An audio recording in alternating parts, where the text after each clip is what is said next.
Assalamualaikum warahmatullahi wabarakatuh. Perkenalkan, nama saya Francisca Miranti, MPM 2175277. Di sini saya akan menjelaskan tentang materi dasar-dasar keselamatan, kesehatan kerja atau K3.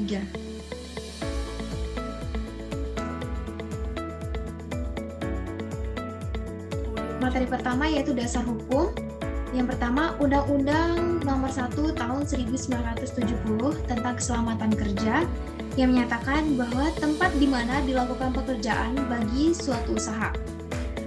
Adanya tenaga kerja yang bekerja di sana, adanya bahaya kerja di tempat kerja.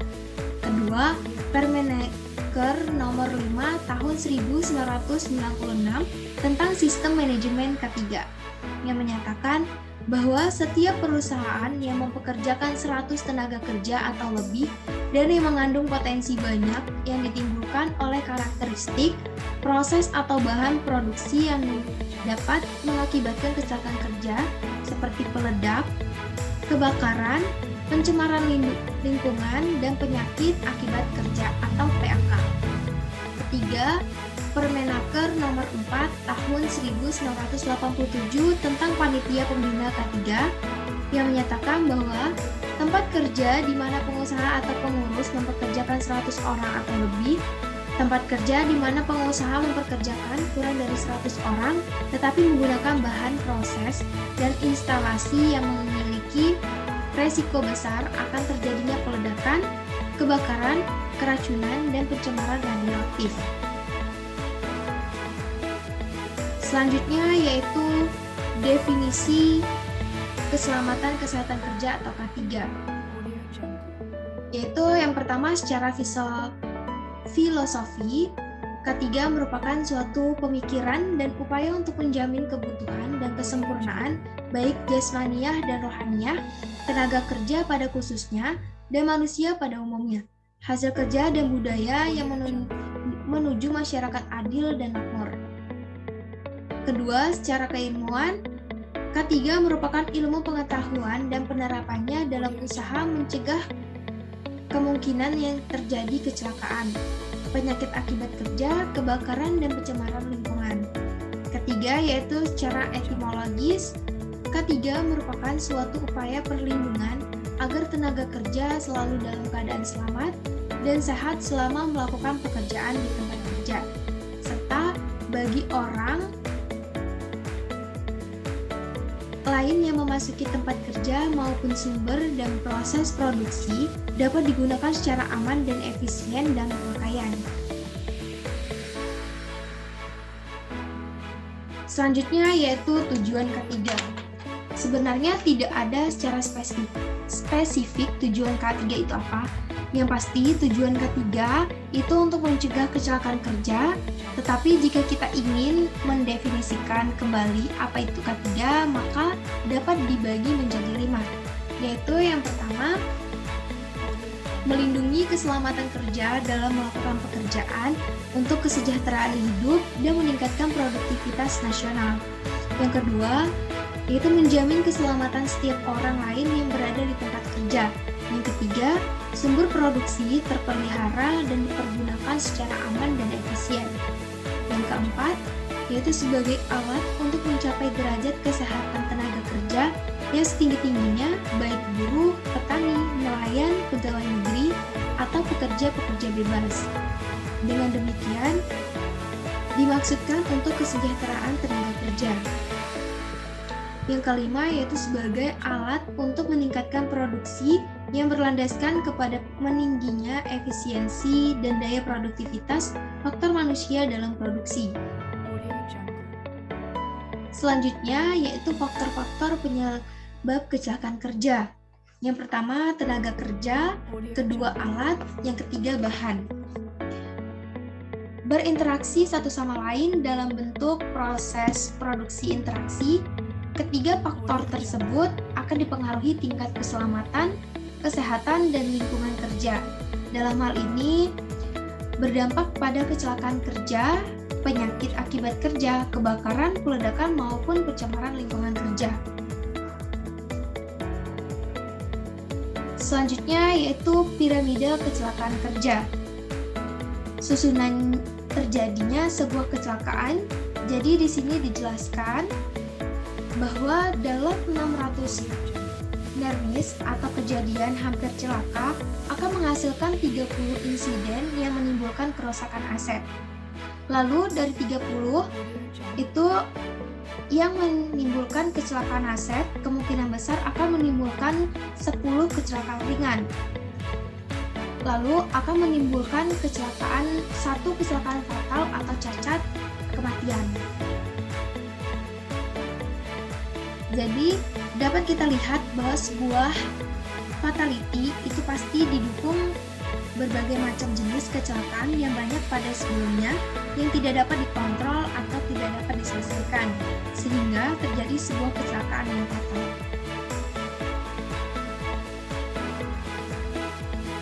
Selanjutnya yaitu penyebab kecelakaan kerja. Yang pertama penyebab dasar, yaitu kurangnya prosedur atau aturan, kurangnya sarana, kurangnya kesadaran, dan kurangnya kepatuhan. Yang kedua, penyebab tidak langsung, yaitu disebabkan karena faktor pekerjaan, faktor pribadi. Yang ketiga, yaitu penyebab langsung, yaitu tindakan tidak aman dan kondisi tidak aman. Keempat, kecelakaan kerja, yaitu kontak dengan bahaya dan kegagalan fungsi. Yang kelima, kerugian. Yang pertama yaitu manusia, cedera, keracunan, cacat, kematian, atau PAK. Yang kedua, mesin atau alat, contohnya seperti kerusakan mesin atau kerusakan alat. Yang ketiga, material atau bahan, contohnya yaitu tercemar, rusak, atau produk gagal. Yang keempat, yaitu lingkungan, contohnya seperti tercemar, rusak, dan bencana alam.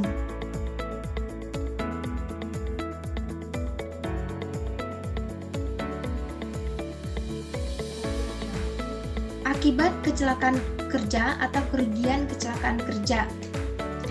Jadi kecelakaan kerja itu ibarat gunung es. Biaya langsungnya yaitu biaya pengobatan dan perawatan.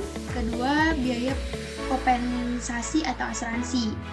Lalu untuk biaya tidak langsungnya yaitu kerusakan bangunan, kerusakan alat dan mesin, kerusakan produk dan bahan atau material, gangguan atau terhentinya produksi, biaya administrasi, pengeluaran sarana dan prasarana darurat,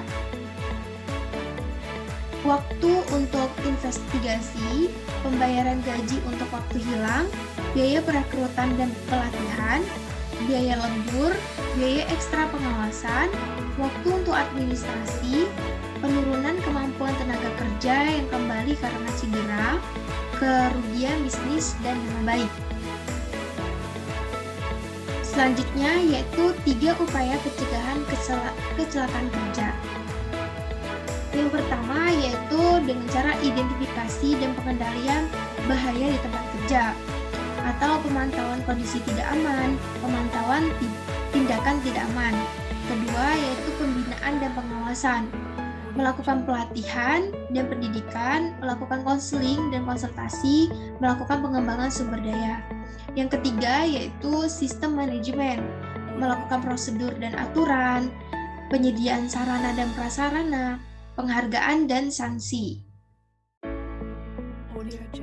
Selanjutnya yaitu bahaya K3.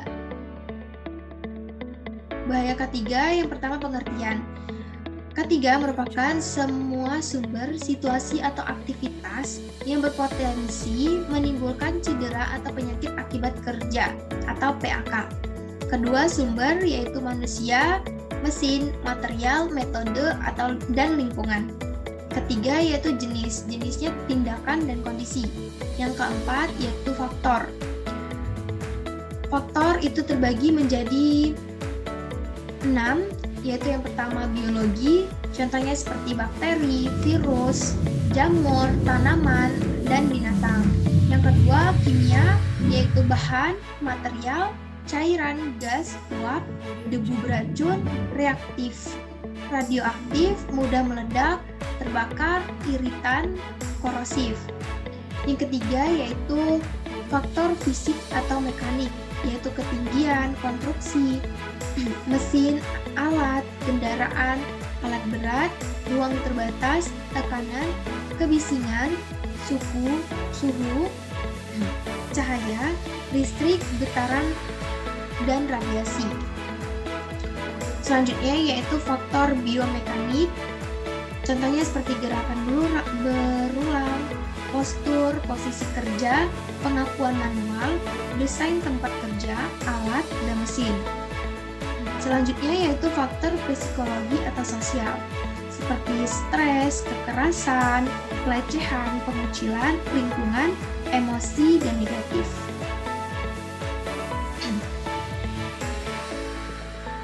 Selanjutnya yaitu resiko keselamatan kesehatan kerja. Pengertiannya itu potensi kerugian yang biasa diakibatkan apabila terdapat kontak dengan suatu bahaya. Contoh seperti luka bakar, patah tulang, kram, asbestosis, dan lain sebagainya. Penilaian dan kategori perkalian antara nilai frekuensi dengan nilai keparahan suatu resiko. Jika rendah, itu perlu aturan prosedur atau rambu. Jika sedang, perlu tindakan langsung. Jika tinggi, perlu perencanaan pengendalian. Jika ekstrim, perlu perhatian manajemen atas. Selanjutnya yaitu pengendalian resiko K3. Yang pertama, yang paling tinggi derajatnya itu adalah eliminasi bahaya atau pemusnahan bahaya.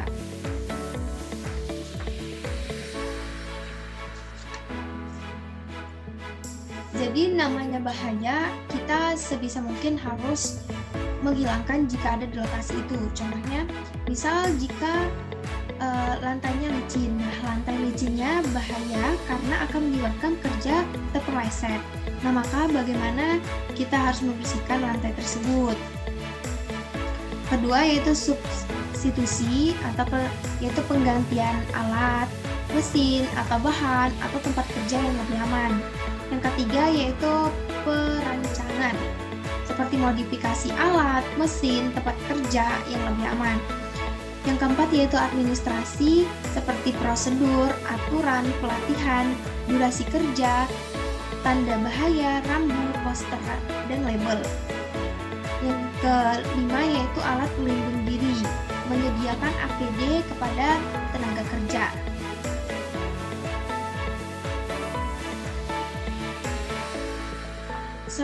Selanjutnya yaitu budaya 5R. Yang pertama, pengertian 5R adalah cara atau metode untuk mengatur, mengelola, mengorganisir tempat kerja menjadi tempat kerja yang lebih baik secara berkelanjutan. Yang kedua yaitu tujuannya untuk meningkatkan efisiensi dan kualitas tempat kerja. Yang ketiga, manfaat 5R yaitu meningkatkan produktivitas karena pengaturan tempat kerja yang lebih efisien. Kedua, meningkatkan kenyamanan karena tempat kerja selalu bersih dan luas. Ketiga, mengurangi bahaya di tempat kerja karena kualitas tempat kerja yang bagus dan baik. Keempat, menambah penghematan karena menghilangkan pemborosan di tempat kerja. Selanjutnya yaitu langkah-langkah penerapan 5R.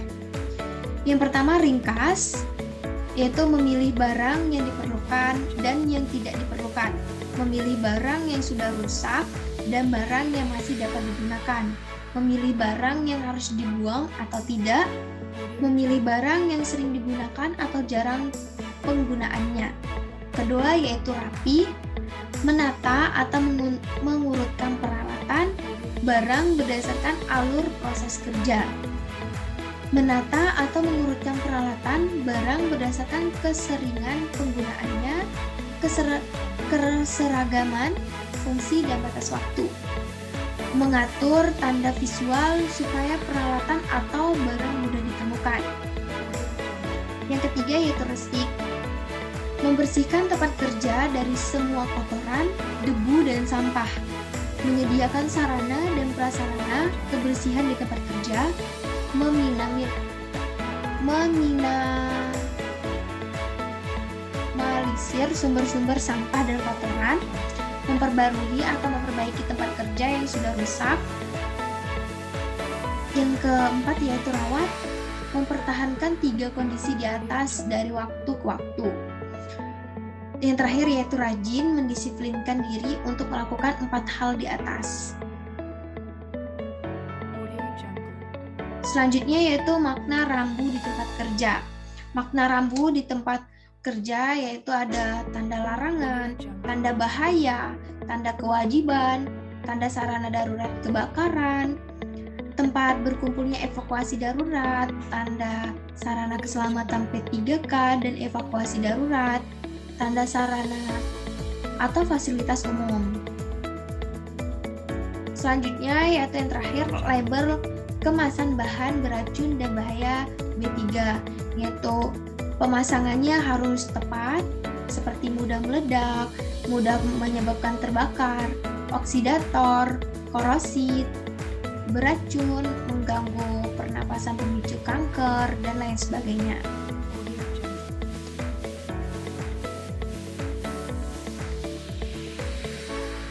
Sekian dari presentasi saya. Apabila ada kesalahan, saya mohon maaf. Saya akhiri. Wassalamualaikum warahmatullahi wabarakatuh.